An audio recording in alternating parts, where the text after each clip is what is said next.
کلیان بھی بزم کے ہم نشینوں، خطابت کا تم کو ہنر مل گیا ہے۔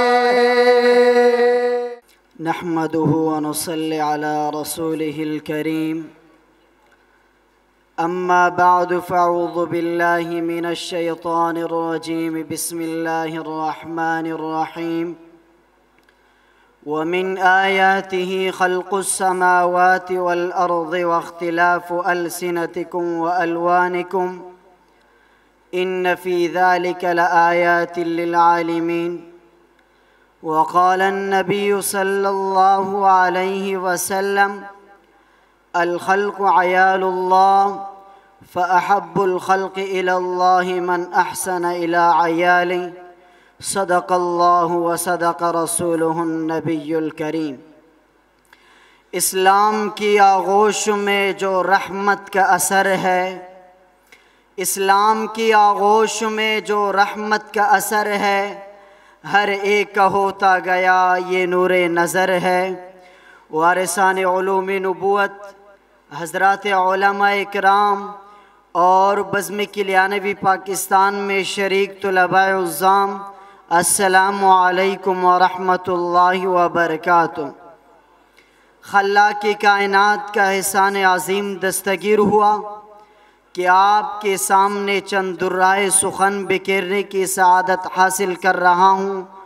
جو موضوع اور عنوان میرے دامن گفتگو کی زینت ہے وہ ہے اسلام انسانی حقوق کا ضامن۔ زعماء امت و عزیزان ملت، تمام ادیان و مذاہب میں دین اسلام وہ جامع دین اور مذہب ہے جو روئی کائنات پر بسنے والی تمام مخلوقات کے حقوق کا ضامن و امین ہے۔ تمام اقوام و ملل کا دائرہ کار فقط اپنے ہی وابستہ لوگوں کے گرد دائر نظر آتا ہے۔ جزوی طور پر کسی دوسری قوم سے ہمدردی و محبت کا انکار نہیں کیا جا سکتا، لیکن بلا کسی تفریق رنگ و نسل اور بلا امتیاز ملک و ملت ہر ایک کو برابر حقوق فراہم کرنا، یہ فقط دین برحق مذہب اسلام کا ترہ افتخار نظر آتا ہے، جو رنگ و نسل اور زبان کا امتیاز ختم کر کے انسانی حقوق کی پاسداری کبھی یوں بیان کرتا ہے: یا ایھا الناس انا خلقناکم من ذکر و انثی۔ انسانیت کی پیدائش کا مرجع صرف ایک مرد عورت کی ذات ہے جو انسان کے باہمی حقوق کا سب سے پہلا سبب ہے۔ وَجَعَلْنَاكُمْ شُعُوبًا وَقَبَائِلَ لِتَعَارَفُوا۔ یہ طبقاتی تفریق فقط تعارف و پہچان کے لیے ہے، اس کی آڑ میں ایک دوسرے کی تحقیر و تذلیل کرنے کی اجازت نہیں ہے۔ لا یسخر قوم من قوم عسیٰ ان یکونوا خیرا منہم۔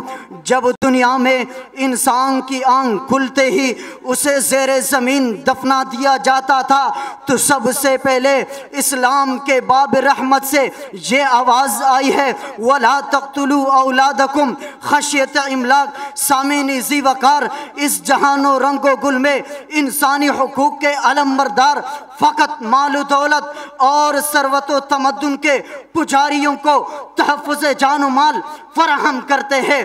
فقر و فاقہ کی صعوبتیں سہنے والے بے کسو اور محتاجوں کا کوئی پرسان حال نہیں ہے۔ کمزور و ضعیف طبقے سے تعلق رکھنے والے کسی انسان کی حقوق کی پرواہ نہیں کی جاتی۔ وہ صرف اسلام کا در رحمت ہے جس کے قائد یہ اعلان فرماتے ہیں: وَأُعْطُوا الْأَجِيرَ أَجْرَهُ قبل ان یجف عرقہ۔ مزدور کا پسینہ خشک ہونے سے پہلے اسے اس کی اجرت دے دو۔ اپنے ماتحت رہنے والوں کے بارے میں یہ حکم دیا گیا: اتقوا اللہ فیما ملکت ایمانکم۔ ان کو تکلیف دینے کے بارے میں اللہ سے ڈرو۔ سامعین محترم، میری تقریر کا لب لباب صرف 3 نکات پر مشتمل ہے: اسلام اسلام کی تعلیمات سے قبل انسانی زندگی ایک وحشتناک ناپسندیدہ حالات پر مشتمل تھی۔ اسلامی تعلیمات کے شمع فیروزان ہونے کے بعد حیات انسانی قابل رشک و تقلید قرار پائی۔ ہم نے اب بھی اسلام کے شجر مبارک کو مضبوطی سے تھامے رکھنا ہوگا تو انشاءاللہ کامیابی ہر وقت ہماری قدم چومے گی۔ میں کس طبقے کے حقوق کو بیان کروں، اسلام کی ہر ادا پر یہ کہنے کو جی چاہتا ہے، بس میں اتنا کہوں گا، کس ادا پر جان دوں تو ہی بتا اے جانے جانا، کس ادا پر جان دوں تو ہی بتا اے جانے جانا۔ ہر ایک ادا کو دیکھتا ہوں وہ حسن کی تصویر ہے، وما علینا الا البلاغ المبین۔